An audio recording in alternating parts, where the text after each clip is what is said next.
I'd like you and me to do an imagination exercise today. You see, imagine for a moment that your body is not just flesh and bone. Picture it as if it were a cutting-edge technological mansion, a wonderful house filled with indirect lighting, state-of-the-art appliances, and home automation that could seem like absolute magic. It's an incredible place to live, but there's a technical problem, and the worst part is that no one ever explained this problem to you. It turns out that outside the house, there's a constant electrical storm, and someone, maybe due to a construction error or simply out of ignorance, has cut the copper wire that connects your entire home system to the ground.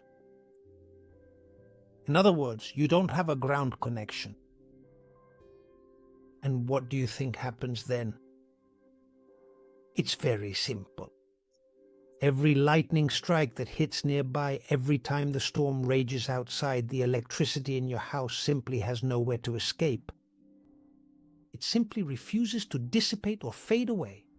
It stays right there, causing your entire walls to vibrate and shake, making the light bulbs flicker and blink with a nervous intensity, and forcing the TV to emit a persistent and irritating low-frequency buzzing sound that completely keeps you from sleeping at night. Can you imagine it? Well, it turns out that's exactly what anxiety is, physically speaking. Anxiety? This phenomenon is not just a simple idea floating in your head.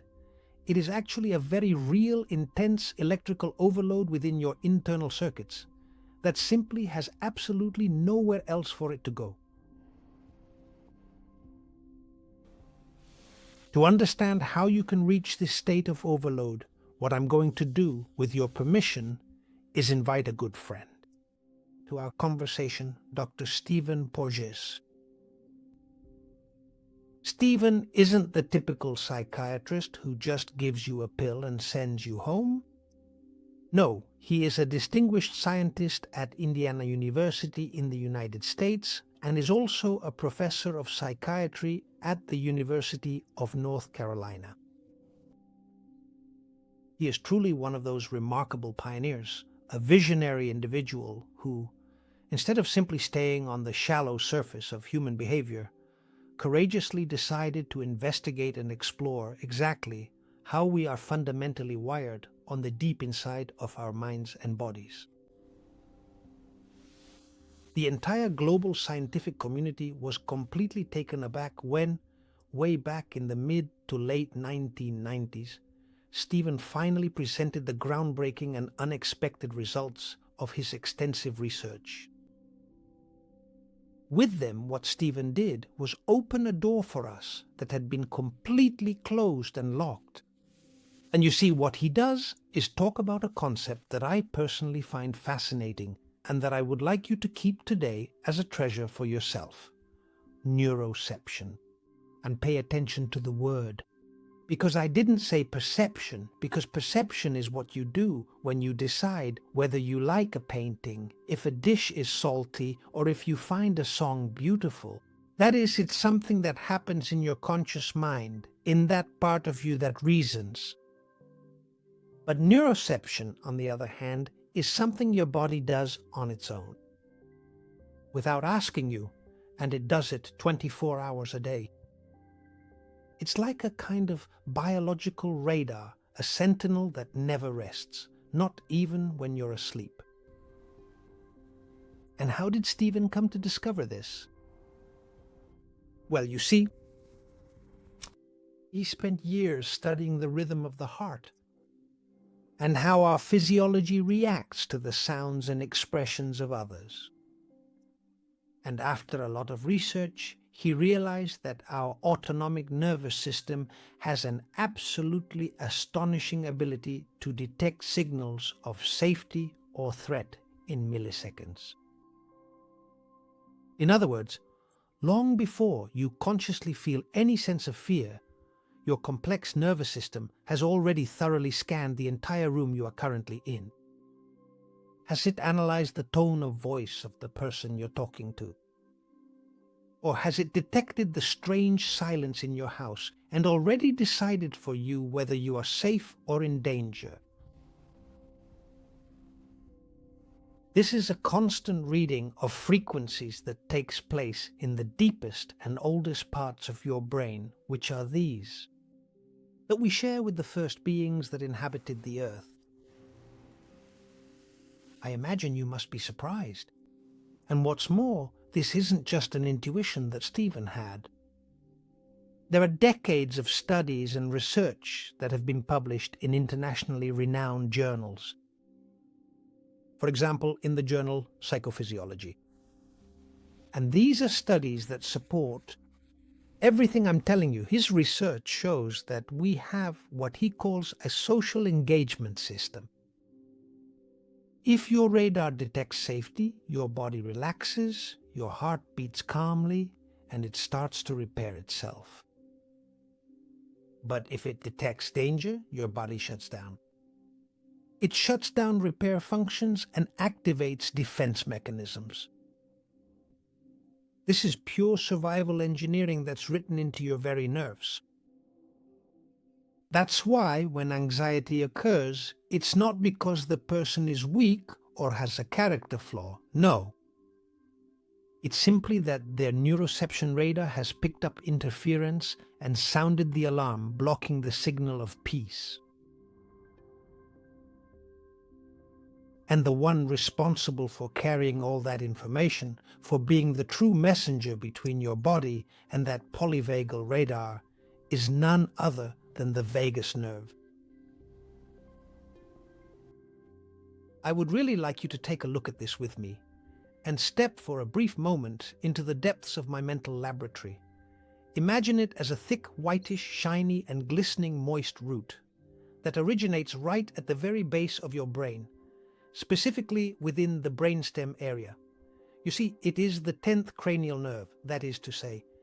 It is one of the 12 distinct pairs of nerves that emerge directly from the brain itself. And it is by far the longest, most winding, and most incredibly complex of them all. For us, it truly is the master cable of the cathedral. Imagine it descending like a sacred vine, winding down your neck and branching out to embrace your heart, wrapping your lungs with astonishing delicacy and continuing downward, all the way to the deepest parts of your gut. But don't think of it as a rigid copper wire like the ones from the old days. No. Think of it as a high-precision fiber optic cable, and above all, as a two-way highway, because here lies the secret that very few people talk about. A full 80% of the fibers found in this nerve do not travel from the brain to the body to deliver instructions, but rather they move from the body back to the brain to provide reports on how we are doing. The vagus nerve is the great informant of your internal state. And here, pause for a moment on this name, vagus. It's not called that because it's lazy or because it doesn't want to work, but because it comes from the Latin vagus, which means wandering. It's called that because it wanders throughout your entire body and connects every vital organ to your command center. In other words, it's the conductor of an invisible orchestra. And if that nerve is toned, if it has what in medicine we call a good vagal tone, the signal of peace reaches every corner of your body clearly. It's as if the conductor of the orchestra moves the baton gently and all the musicians know exactly what to play. But you might naturally wonder what exactly happens when that electrical cable becomes loose, or when it suddenly loses its protective outer insulation.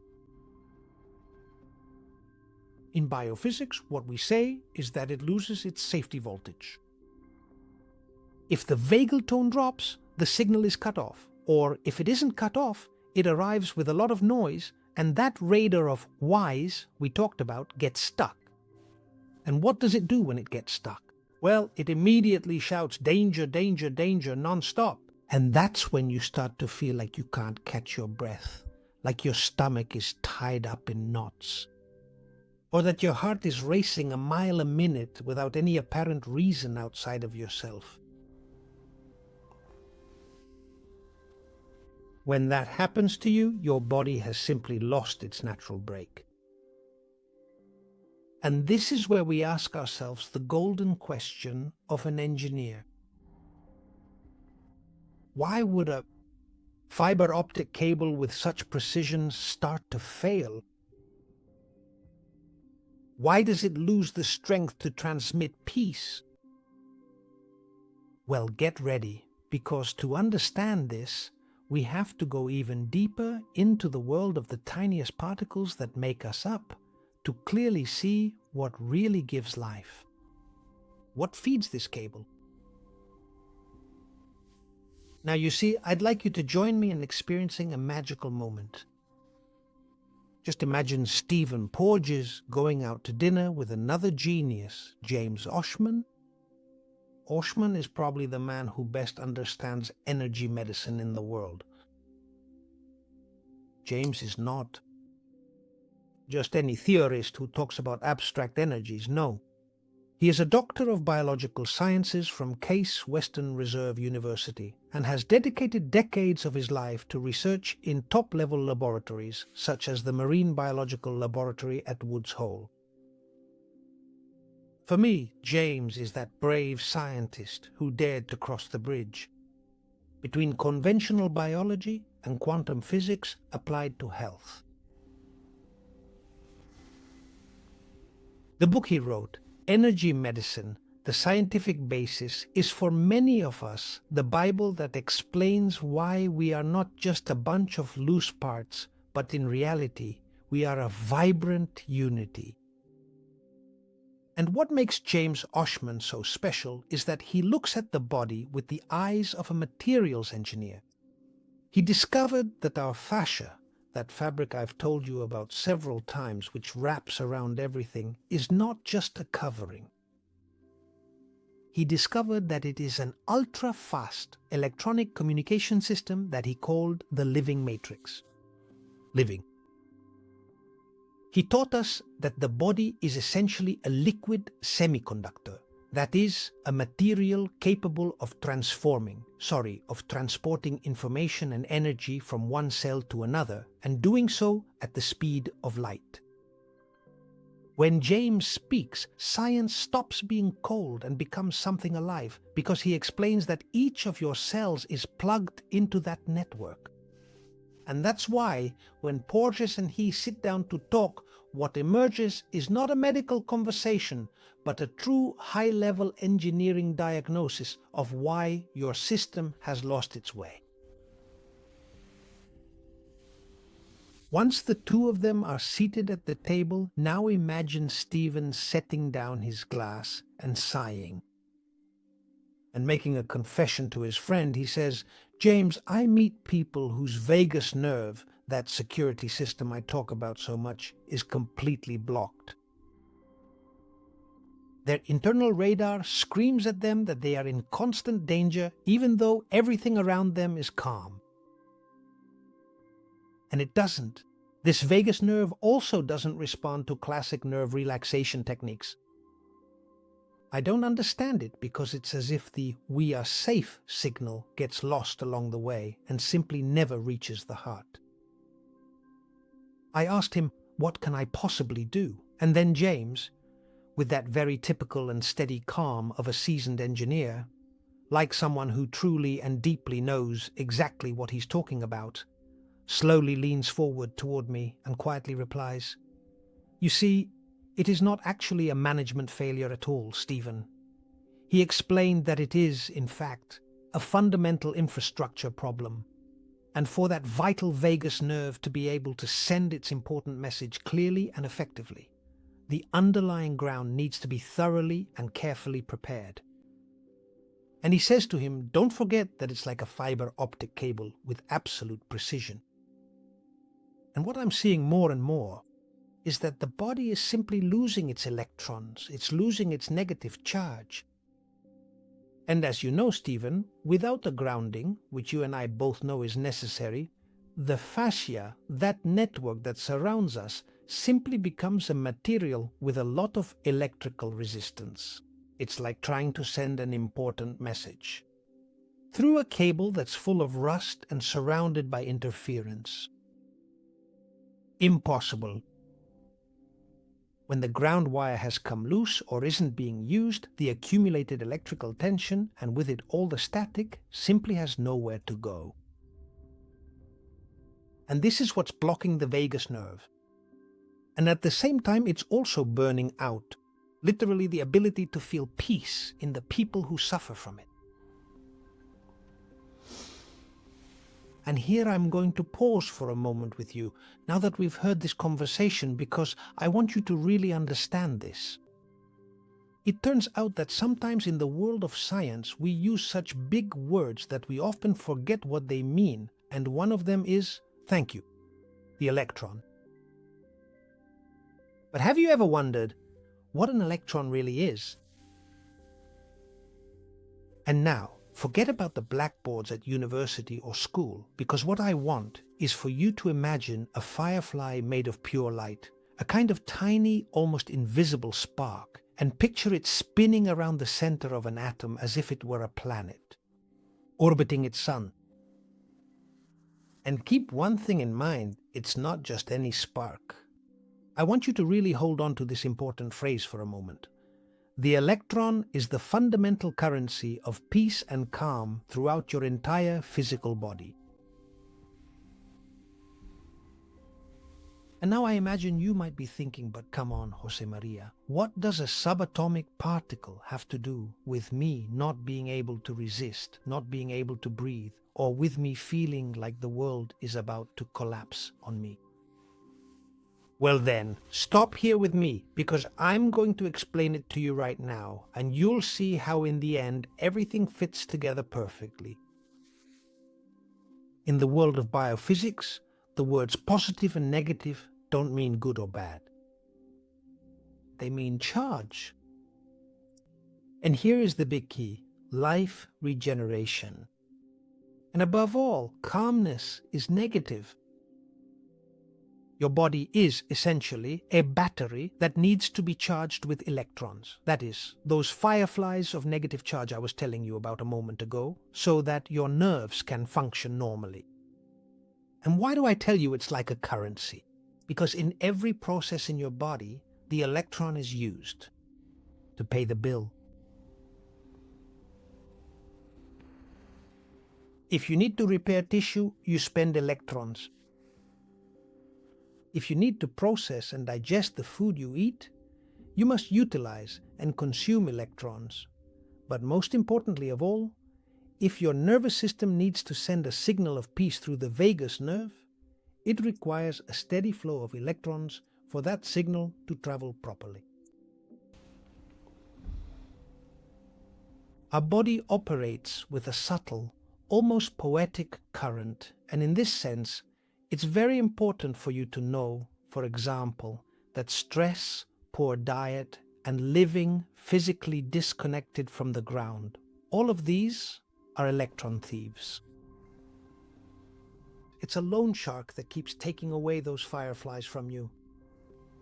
Little by little, and every time that radar I mentioned, the one that asks why, sounds the alarm, your body starts to lose negative charge again. And it does so at an alarming rate. You end up running out of balance, running out of currency. The radar is the neuroception I told you about. It's something subconscious, and your nervous system detects the frequency of that voice or the tension in that face in milliseconds, long before you even think about it. We're talking about a biological surveillance system that never rests, and its function is to constantly scan on 3 levels. The first is the environment. Are there strange noises? Is there too much blue light? The second is the other person. Is this person a threat or a friend? And the third is your interior. How are my guts? Do I have inflammation? This radar is what gives the order to the vagus nerve. And what happens when you run out of electrons? Well, your body becomes positive. And this is something nobody explains to you so clearly when you go to a medical consultation. Maintaining a highly positive state in terms of your body's electrical charge is essentially the same thing as being heavily oxidized, being chronically inflamed, and quite literally burning yourself up from the very inside. When James Oshman says that static electricity is frying you, he means that you have accumulated so much positive charge, in other words, such a lack of electrons, that your neural wires can no longer conduct peace.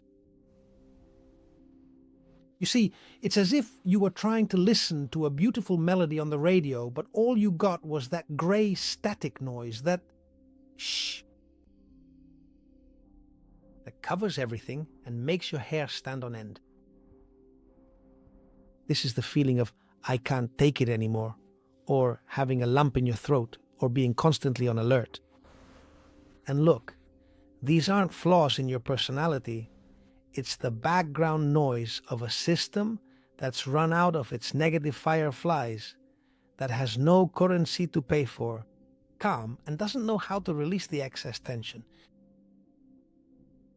Anxiety is essentially nothing more than the desperate distress signal of a biological system that is currently functioning deep within its electrical red numbers.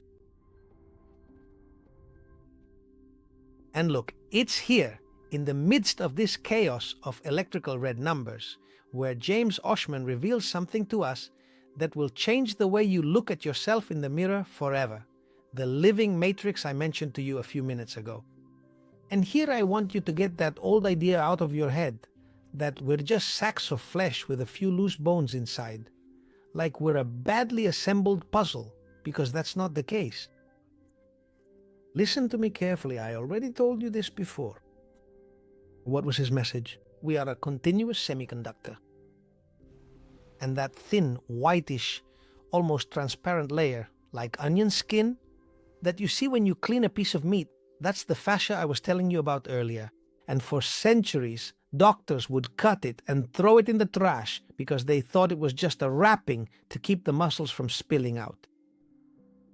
But it turns out that for James, and now for you and me, that fascia is the best kept treasure of your biology, because it is actually an organic fiber optic network that connects everything, from the tip of your big toe to the center of your brain. And James taught us that we are a liquid semiconductor, and although this may sound very technical to you, it is actually something beautiful. It means that your body is made of a material that is capable of deciding every millisecond how much information and how much energy it lets through. It is a liquid crystal that should allow those fireflies we talked about, your electrons, to flow through you. Just like crystal clear water flows along the course of a river. But what happens when anxiety arrives? Anxiety is, physically, something as simple as a massive traffic jam in that fiber optic network. Imagine a 10-lane highway where suddenly all the cars stop because there is an overload. An electrical tension that has no way to discharge into the ground. The flow of electrons comes to a sudden halt. Static electricity begins to rapidly build up, and your incredible human brain, which is the most sensitive and delicate processor in the entire known universe, immediately descends into a state of total panic. It simply can't process so much noise. It can't read the signals of calm because the system is saturated with interference everywhere. And this is where I want you to use an image that will help us understand it perfectly: the liquid crystal display. You see, surely at some point, either by accident or out of curiosity, you've pressed your finger against your phone or computer screen. And do you remember what happens? The visual image suddenly becomes heavily distorted, as the natural colors completely disappear and a deep dark black spot emerges in the very center, gradually covering everything in sight. Well, that's exactly what happens to the mind of a person with anxiety. Nothing more than that. When the pressure from static electricity is too high, because there's no grounding, they stop seeing reality as it truly is. Their perception simply gets overridden. They only see the blackness of panic, only the distortion of fear and anguish.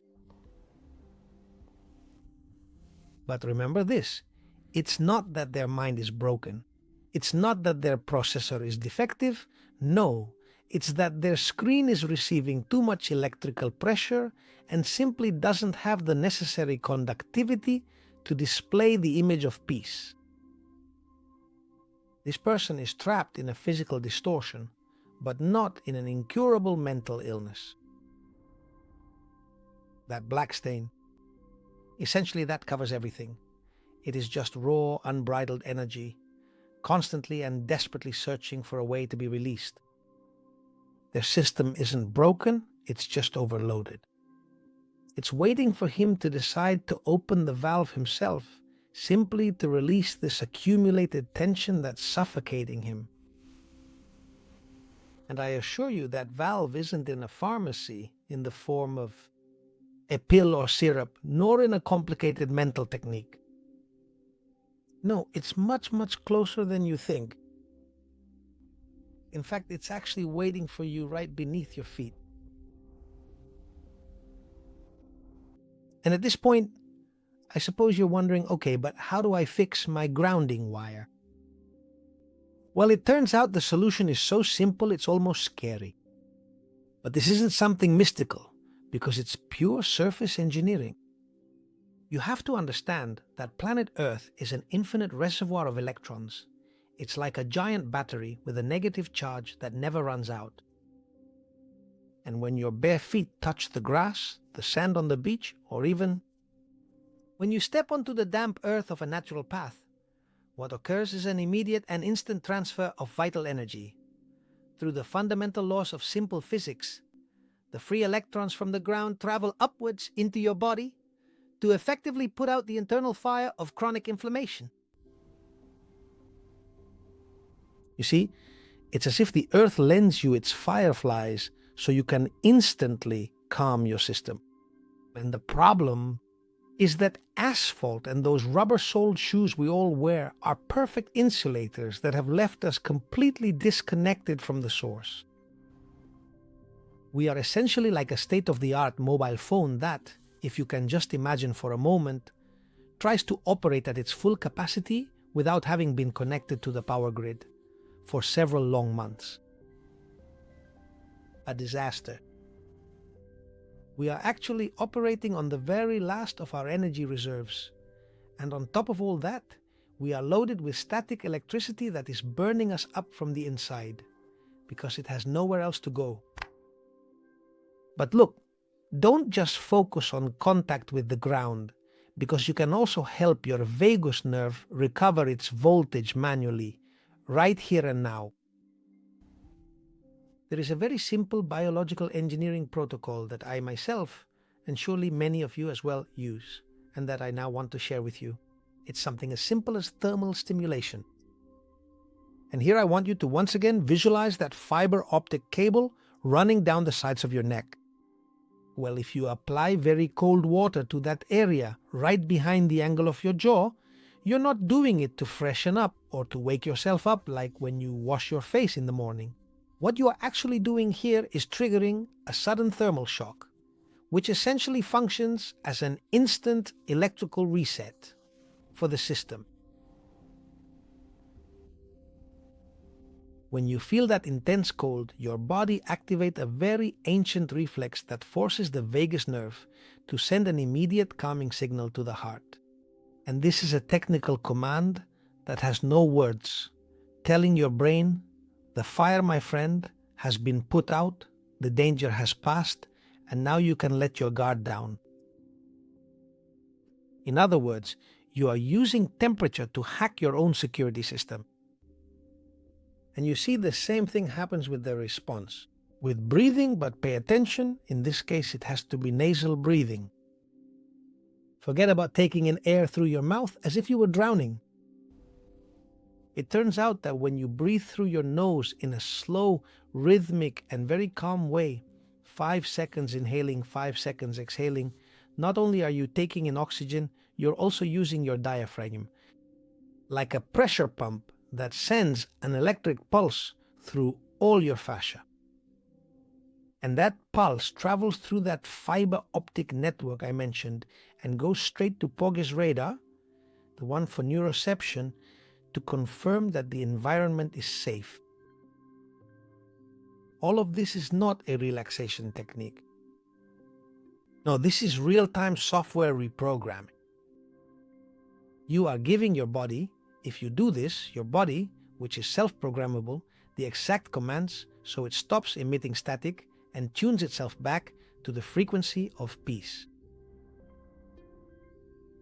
I'd like you to leave today with a clear idea. You no longer have any reason to be a victim of panic attacks or anxiety. That could be over now. Now you know it's a matter of voltage, of electrons, and of a grounding connection that you had most likely neglected. You can no longer say that you are a patient just sitting and waiting for the fear to go away, because now you can be the person who has realized that the cable in their technological mansion was simply loose and now knows exactly how to reconnect it. Tomorrow when you wake up, find a patch of earth in the countryside, wherever you can, take off your shoes, breathe slowly, and let the planet give back to you the energy that stress, poor diet, or upsets have taken from you. And if, due to your current situation, or because you live in a big city and don't have easy access to natural ground, don't worry, because there are technical tools such as grounding mats that you can use in your own home while you work or even while you sleep, and they serve exactly the same discharge function. The most important thing to remember here is not to let that static electricity keep burning you up deep inside, simply because you have finally regained full control over your own inner peace. But don't go too far, because this is just the beginning. If today we've learned how to discharge excess tension that burns us out, in the next video I'm going to talk to you about what happens when the system does the exact opposite. That is, when it shuts down completely. I'm going to delve into the world of depression and apathy, but not to talk about sadness. Instead, to understand why the power plant of someone suffering from these situations, their personal power plant, has run out of fuel. And I'm going to show you that depression is actually a defense mechanism of your own cells to keep you from exploding. If today we fixed the grounding wire, in the next video you're going to learn how to recharge your battery. And if you liked the video and think it could be useful to others, you would be doing me a huge favor by sharing it, because you'll help me spread knowledge so that more people can stop being patients and regain control of their own lives. As I always like to say, keep moving onward, always onward. And I will be sure to read through all of your comments.